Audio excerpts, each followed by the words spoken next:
Hey everyone, my name is Citlalli. My pronouns are she, her, hers, and I'm in the Sexpert Education Clinic in the Sexual Health Education program here at UC Berkeley. My sexy name is Consensual Citlalli, which is fitting since today I will be talking about enthusiastic consent. Consent is super important no matter the situation you may find yourself in. So, what is consent? Consent is the permission for something to happen or agreement to do something.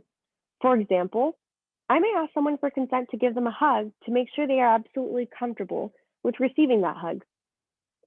I chose to talk about consent because consent applies to virtually everything. You can ask consent for a sexual activity, to hold hands, or even to ask a sensitive question. It applies to any type of relationship, whether sexual, romantic, platonic, etc.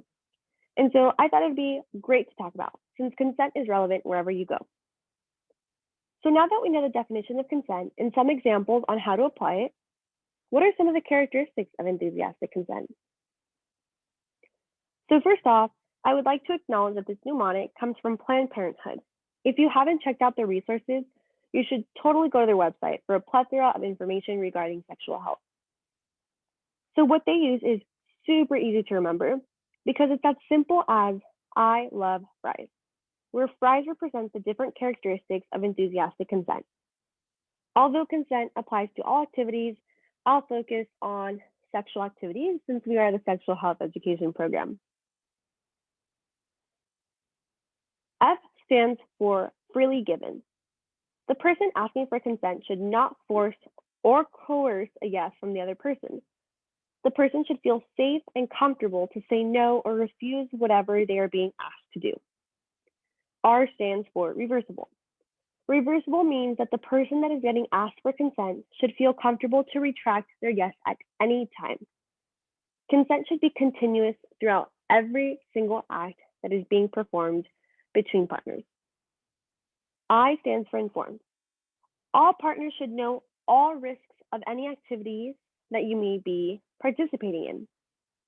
For example, do any partners have STIs? Or what should every partner know about being tied up? So make sure to communicate about the acts that are going to be performed in order for every single partner to be informed about the activities. E, of course, stands for enthusiastic. All partners involved should want to be there and be excited for everything that is to come. And S stands for specific. You should be specific about the acts you want to perform on your partner or the acts you would like for them to perform on you. Giving consent to oral sex does not mean consent to penetrative sex or any other act that you may have in mind. So make sure to check in with your partners continuously throughout the activities. So next time you don't quite remember the characteristics of consent, just make sure to remember, I love fries, and it'll all come back to you. I'll finish this video off with a question. How do you practice enthusiastic consent? Feel free to answer in the comments or even just to yourself. Make sure to like this video and check out our page for more content.